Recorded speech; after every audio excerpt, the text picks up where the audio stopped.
नमस्ते बिहार, मैं हूं संतोष गंगवार। नमस्ते बिहार, मैं हूं आपके साथ शिप्रा झा। बुलेटिन की शुरुआत करेंगे सबसे महत्वपूर्ण खबर के साथ। वीआईपी प्रमुख मुकेश सहनी ने एनडीए में जाने की किसी भी संभावना को खारिज कर दिया है। मदन सहनी के बयान पर प्रतिक्रिया देते हुए मुकेश सहनी ने कहा कि 2025 का विधानसभा चुनाव तेजस्वी यादव के नेतृत्व में लड़ेंगे। मुकेश सहनी ने कहा कि बीजेपी से उनकी मांग निषाद आरक्षण की रही है क्योंकि केंद्र में बीजेपी की सरकार है। मुकेश सहनी ने साफ तौर पर कहा है कि वो सत्ता के भूखे नहीं हैं, उनकी लड़ाई परिवर्तन की है। मुकेश सहनी से बात की न्यूज 18 संवाददाता संजय कुमार ने।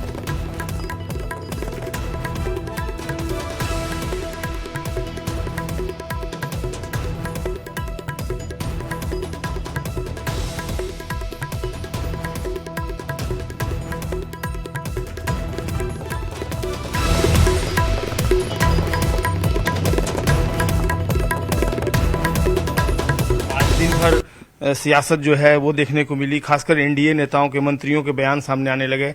जमा खान ने कहा कि अगर आप आते हैं एनडीए में तो स्वागत होगा। मदन सहनी ने यहां तक कह दिया कि अब वो जल्द ही एनडीए में आने वाले हैं। अब तुरुप का पत्ता आप ही खोल दीजिए। नहीं, देखिए ये सब बिल्कुल ही नहीं, किसी का कोई ऑफर हमको नहीं चाहिए। हाँ, चाहिए किसी से तो निषाद का आरक्षण चाहिए, उसके अलावा ऑफर नहीं चाहिए किसी का। और हम बिहार में मजबूती से इंडिया गठबंधन के साथ हैं और मजबूती से आगे अपनी सरकार बनाएंगे। 2020 में आपने देखा कि हमारे पास वो ताकत था कि हमने बिहार में सीएम बनाया था। अगर हमारी समर्थन नहीं होता तो नीतीश कुमार बिहार के मुख्यमंत्री नहीं बनते। तो आने वाला समय में भी हमारी ताकत से बिहार में सरकार बनना है और हम तेजस्वी जी के साथ इंडिया गठबंधन में है, मजबूती से हमारी सरकार बनेगी। हाँ, अगर हम कुछ उम्मीद रखते हैं एनडीए से तो निषाद, हाँ 2014 में भी हमने मोदी जी को मदद किया, 2015 में मदद किया, 2020 में मदद किया और हम उसके बदले में उम्मीद रखते हैं जो उन्होंने वादा किए थे समय समय पर कि निषाद का आरक्षण लागू करेंगे, वो मैं उससे उम्मीद करता हूं कि क्योंकि केंद्र में सरकार मोदी जी का है और आरक्षण जो है मोदी जी को देना है तो आरक्षण दे। बाकी रहा कि हम बदलाव के लिए काम करते हैं, सिर्फ अपनी कुर्सी के लिए और पावर में आने के लिए काम नहीं करते। हम उस कुर्सी पे बैठेंगे जिस कुर्सी से बदलाव हो। हम ऐसे कुर्सी पे नहीं बैठेंगे जिससे बदलाव ना हो। ऐसे कुर्सी पे जिस बैठे और बदलाव ना हो तो ऐसे कुर्सी को लात मार देंगे। मदन सहनी जी का बयान आप किस रूप में देख रहे हैं? वो सीधे तौर पे दावा कर रहे हैं कि मुकेश सहनी जी एनडीए में आ रहे हैं। अब मदन सहनी जी इसके बारे में हम क्या कहेंगे? आपको पता होगा कि पिछले साल जब हम मंत्री थे उस समय मैंने मदन जी ने क्या कहा था कि हमारी बात चपरासी नहीं सुनते हैं। अब उस सरकार में मंत्री हैं, अब जब उनकी चपरासी अगर उनकी बात नहीं मान रहे तो क्या वो हमको, अगर बीजेपी आपकी बात मान लेती है, निषादों को आरक्षण देने के लिए तैयार हो जाती है तो मुकेश सहनी बीजेपी से हाथ मिला लेंगे? पहले तो हमने उनके लिए 3-3 बार काम कर दिया है। वो पहले हमारे जो मेहनताना है वो पहले दे, वो आरक्षण दे और आरक्षण देंगे क्योंकि देने का काम तो मोदी जी को है और देंगे तो उनको हम उसके बदले में धन्यवाद कहेंगे। उसके बाद का क्या होगा वो तो समय बताएंगे, लेकिन अभी मजबूती से हमारी पॉलिटिकल पार्टी है और हम मजबूती से इंडिया गठबंधन के साथ हैं और आने वाले समय में हम अपनी सरकार बनाएंगे तेजस्वी जी के नेतृत्व में। अभी इटबट नहीं है। हाँ, उनको कुछ देना है तो आरक्षण दे पहले। तो बिल्कुल मुकेश सहनी दो टूक शब्दों में इन्होंने कह दिया कि 2025 का बिहार विधानसभा चुनाव तेजस्वी यादव के साथ लड़ेंगे, तेजस्वी यादव की सरकार बनाएंगे और अगर बीजेपी को देना है तो निषादों को वो आरक्षण दे। कैमरा पर्सन मनीष जुनेजा के साथ संजय कुमार, न्यूज 18 पटना।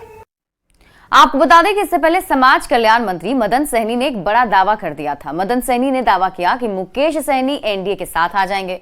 मदन सहनी ने कहा कि उन्होंने लोकसभा चुनाव के दौरान भी कहा था कि मुकेश सहनी ज्यादा दिन तक महागठबंधन में नहीं रहेंगे। आज फिर वो कह रहे हैं कि मुकेश सहनी बिना शर्त एनडीए के साथ आएंगे और इसी वजह से अब ये सवाल उठने लगे थे कि क्या मुकेश सहनी एनडीए गठबंधन में शामिल होंगे, क्योंकि मुकेश सहनी की तरफ से सोशल मीडिया साइट एक्स पर अपनी प्रोफाइल पिक्चर भी बदल ली गई थी जिसमें उन्होंने तिरंगा का पिक्चर लगाया था। तो ऐसे में अटकलें तेज थी। हालांकि मुकेश सहनी ने इन सभी अटकलों पर विराम लगाते हुए साफ कर दिया है कि वो महागठबंधन में तेजस्वी यादव के साथ ही रहेंगे। मुकेश सहनी ने अपना डीपी बदल लिया और काफी चर्चा तेज हो गई। चूँकि स्वतंत्रता दिवस अभी 15 तारीख को है और इस नाते हो सकता है कि डीपी बदले होंगे। जानकारी मिली है कि माननीय प्रधानमंत्री जी ने भी डीपी बदले हैं तो उसका अनुसरण कर रहे होंगे और आप लोग को भले इसमें कोई संदेह लगता हो लेकिन हम तो पहले भी बोल रहे हैं और जो लोकसभा का चुनाव हुआ था उस समय भी हम बोले थे कि ये महागठबंधन में ज़्यादा दिन रहने वाले नहीं हैं। चुनाव के बाद हर हाल में ये एनडीए के पार्ट बनेंगे। और आज भी हम कह रहे हैं कोई कंडीशन नहीं है, कंडीशन तो एक बहाना है। अपने लोगों में ये मैसेज देना चाह रहे हैं कि हम आपके लिए लड़ाई लड़ रहे हैं। ये अच्छा है, हम लोग भी चाहते हैं कि आरक्षण का लाभ मिले निषादों को, लेकिन आरक्षण मिले या नहीं मिले ये जाएंगे एनडीए में। बिहार में बहुत जल्द अपनी राजनीतिक पार्टी खड़ी करने जा रहे हैं प्रशांत किशोर लगातार आरजेडी पर हमलावर हैं। प्रशांत लगातार आरजेडी पर निशाना साध रहे हैं। 2025 में मुकाबला सीधे एनडीए से होने की बात करते हैं। प्रशांत किशोर ने आरजेडी में भगदड़ जैसी स्थिति की बात कहकर सियासी तापमान को गर्मा दिया है। हालांकि पीके ने जेडीयू पर भी तंज कसते हुए आगामी विधानसभा चुनाव में 20 सीट भी नहीं जीतने का दावा किया।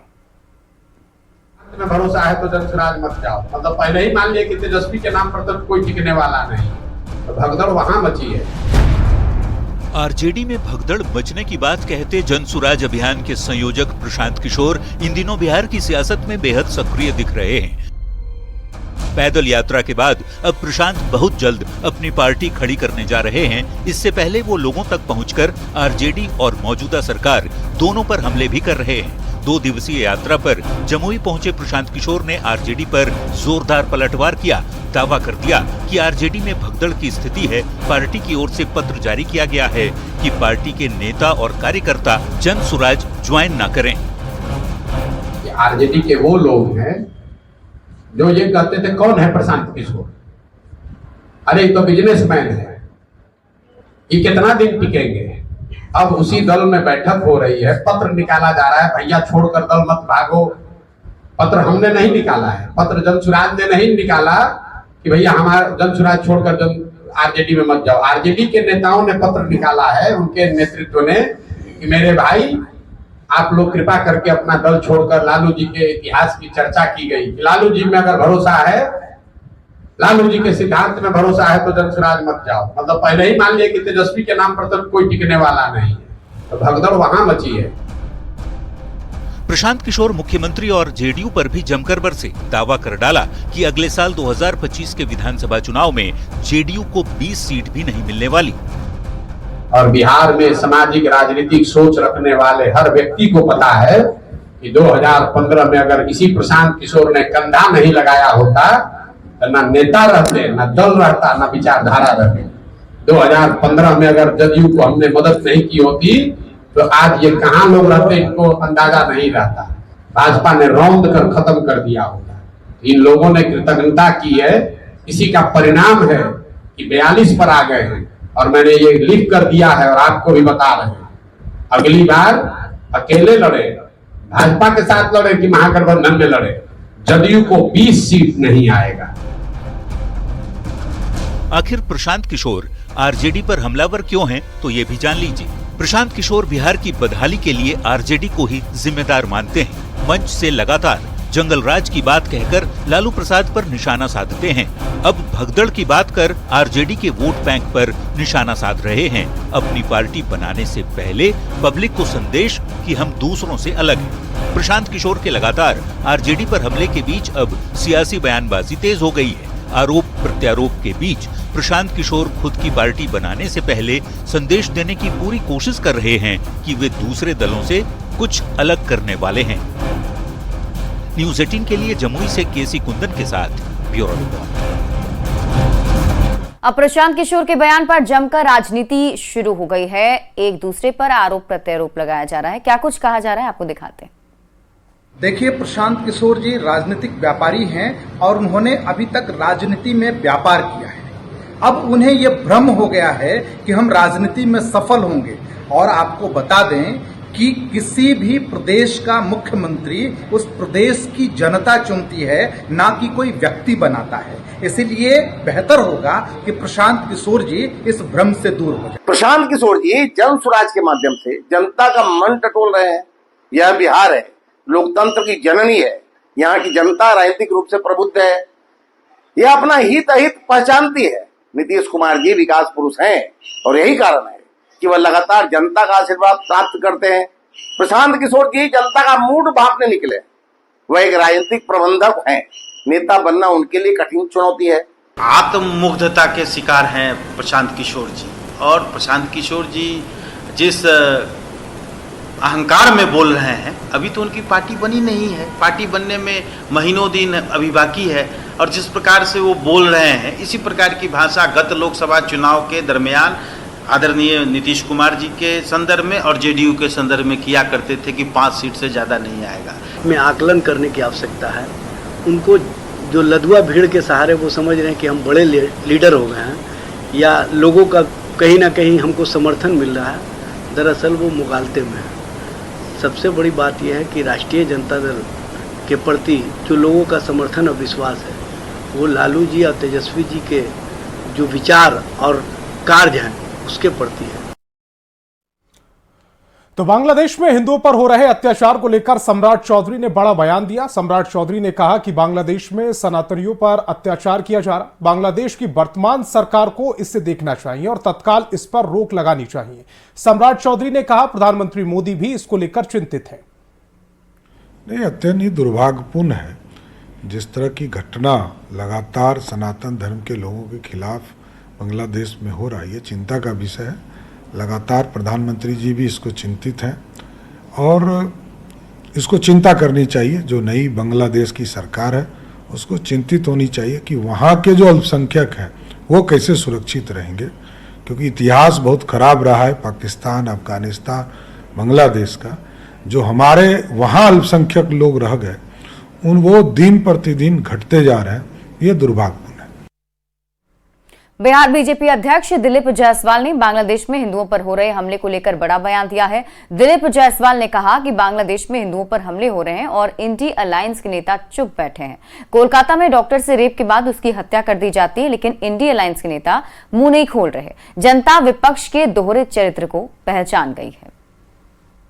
बांग्लादेश में जिस तरह से हिंदू अल्पसंख्यक पर अन्याय हो रहा है, आज इंडी गठबंधन के नेता चुपचाप बैठे हुए हैं, उनके मुंह पर ताला लग गया है। और बांग्लादेश में जिस तरह से अन्याय हो रहा है वहां के हिंदू अल्पसंख्यक कर, उनसे पूछिए इंडी गठबंधन के नेताओं से, कलकत्ता के बारे में आज उनका जुबान क्यों नहीं खुल रहा है। कलकत्ता में जिस तरह से विभत्स तरीके से डॉक्टर के साथ रेप हुआ है, तो हमारे इंडी गठबंधन के नेता के मुंह में ताला लगा हुआ है। ये दोहरा चरित्र नहीं चलेगा। इस देश की जनता इंडी गठबंधन के दोहरा चरित्र को पहचान रही है। और कोलकाता में महिला डॉक्टर से रेप के बाद हत्या मामले में सियासत थम नहीं रही है। केंद्रीय गृह राज्य मंत्री नित्यानंद राय ने इस घटना को दुखद बताया। नित्यानंद ने आरोप लगाया है कि ममता सरकार इस अपराध को डायवर्ट करना चाहती थी, उस पर पर्दा डालना चाहती थी, इसीलिए अदालत ने सीबीआई को यह केस सौंपने का निर्णय लिया। सीबीआई तेज गति से जांच करेगी और दोषियों को सजा जरूर मिलेगी। बंगाल में जो उस डॉक्टर बहन के साथ, जो डॉक्टर के ट्रेनिंग पीरियड में थी और जिस प्रकार से बलात्कार के पश्चात उसकी हत्या कर दी गई, यह बहुत ही आपत्तिजनक है। काफ़ी ही जघन्य अपराध हुआ है और ममता बनर्जी जी की सरकार उस अपराध को डाइवर्ट करना चाहती थी, उस पर पर्दा डालना चाहती थी। तो न्यायालय ने संज्ञान लिया और न्यायालय ने सीबीआई को यह केस सौंपने का निर्णय लेकर एक बड़ा काम किया है। दस्तावेज भी सीबीआई को सौंपा जाए, इसका भी निर्देश न्यायालय से मिला है। सीबीआई तत्परता से जांच करेगी और दोषियों को सजा दिलाने का काम सीबीआई करेगी। वहीं बढ़ते अपराध को लेकर तेजस्वी यादव की लगातार बयानबाजी पर मंत्री अशोक चौधरी ने पलटवार कर दिया है। अशोक चौधरी ने कहा कि देश की जनता ने उन्हें 15 साल का मौका दिया। इस दौरान प्रदेश के व्यापारी और डॉक्टर बिहार छोड़कर भाग गए थे। बिहार में रंगदारी और अपहरण उद्योग बन चुका था। लालू प्रसाद के राज में अपराधी सत्ता का संरक्षण प्राप्त कर रहे थे। कोलकाता में डॉक्टर की रेप के बाद हत्या पर भी अशोक चौधरी ने बयान दिया है। उन्होंने कहा यह घिनौनी घटना है और वो डॉक्टर के विरोध के साथ खड़े हैं। जिनके राज्य में जिनको प्रदेश की जनता ने 15 साल सरकार में रहने का मौका दिया और जो 15 साल तक इस प्रदेश के सभी डॉक्टर, इस प्रदेश के सभी व्यापारी किस तरह से बिहार को छोड़ करके भाग गए थे इनके राज्य में, और जो लोग के राज्य में रंगदारी और लोगों का एक, जिसको बोलते हैं, एक बड़ा अपराध हो गया था। एक लोग कहते थे कि अगर बिहार में रहना है तो रंगदारी देना पड़ेगा, और अपहरण एक उद्योग बन गया था। वो लोग अगर इस तरह की बात करेंगे और इस तरह की टिप्पणी करेंगे, एक भी सत्ता संरक्षित अपराधी अगर इस प्रदेश में है नीतीश कुमार के राज्य में, तो उसका नाम बताएं। नहीं, हम लोग पूरी तरह से इस तरह के घिनौने अपराध में हम लोग पूरी तरह से डॉक्टरों की भावना के साथ। और राज्यसभा चुनाव से जुड़ी इस वक्त की बड़ी खबर, 2 सीट के लिए आज से नामांकन। 21 अगस्त तक नामांकन की प्रक्रिया चलेगी। 22 अगस्त को नामांकन की स्क्रूटनी होगी। 27 अगस्त तक नाम वापसी की तारीख रखी गई है। जरूरत पड़ने पर 3 सितंबर को चुनाव, और मीसा भारती और विवेक ठाकुर के लोकसभा चुनाव जीतने के बाद ये सीट खाली हुई है, जिस पर चुनाव की प्रक्रिया तेज कर दी गई है। 21 अगस्त तक नामांकन प्रक्रिया चलेगी। 22 अगस्त को स्क्रूटनी का नामांकन होगा। 27 अगस्त तक नाम वापसी की प्रक्रिया होगी। अगर कोई नाम दाखिल कराता है और उसके बाद अगर वो नाम वापस लेना चाहता है तो 27 अगस्त तक वो नाम वापसी करा सकता है। जरूरत पड़ने पर 3 सितंबर को चुनाव हो सकते हैं। मीसा भारती और विवेक ठाकुर के लोकसभा चुनाव जीतने के बाद ये सीट खाली हुई, जिन पर विधानसभा उपचुनाव कराने की अब कवायदें तेज हो गई। निजी जमीनों पर सरकार की तरफ से मदरसा बनाने के फैसले पर अशोक चौधरी ने बयान दिया है। अशोक चौधरी ने कहा कि वक्फ बोर्ड के अलावा भी जहां सरकारी जमीन है, वैसे जगह पर मदरसा बनाने का फैसला लिया गया है। अल्पसंख्यकों की शिक्षा को दुरुस्त करने के लिए ये बड़ा कदम होगा। वक्फ बोर्ड की जमीन के अलावा भी वैसी जमीन जहाँ पे सरकारी जमीन है, जैसे बाकी SC ST बनते हैं, वैसे जगहों पर भी बनाने का निर्णय किया है। कि एक नीतीश जी का जब बने थे 2005 में, जब मुख्यमंत्री बने थे, तभी 2005 में तो उन्होंने ये निर्णय किया था कि हम जो बड़ी आबादी है अल्पसंख्यकों के, उनके उत्थान के लिए हम काम करें, और इसीलिए उन्होंने तालमी मरकज जैसे संस्थानों का गठन किया। प्रदेश में अल्पसंख्यकों की शिक्षा को दुरुस्त करने का काम किया। नीतीश सरकार के निजी जमीन पर नए मदरसे के निर्माण के फैसले पर नित्यानंद राय ने कहा है कि सरकार की नीति है। अभी तो वक्फ बोर्ड की संपत्ति को लेकर विधेयक JPC में चर्चा के लिए चला गया है। मोदी सरकार की स्पष्ट नीति है कि अल्पसंख्यक महिलाओं और उनके बच्चों को लाभ पहुंचे। सरकार की नीति है जो अभी तो JPC को वक्फ बोर्ड की संपत्ति के संबंध में चर्चा करने के लिए और उस पर सुझाव देने के लिए, विचार करने के लिए भेजी है। केंद्र की सरकार का, मोदी जी की सरकार, जो मोदी जी के नेतृत्व में NDA की सरकार है, उसका विचार यही है कि जो वक्फ बोर्ड की संपत्तियां हैं उसको अल्पसंख्यकों के, महिलाओं को, बच्चों को और गरीबों को उसका लाभ पहुंचे। और यहाँ रुकने एक छोटे से ब्रेक के लिए, जल्द लौटते हैं वापस।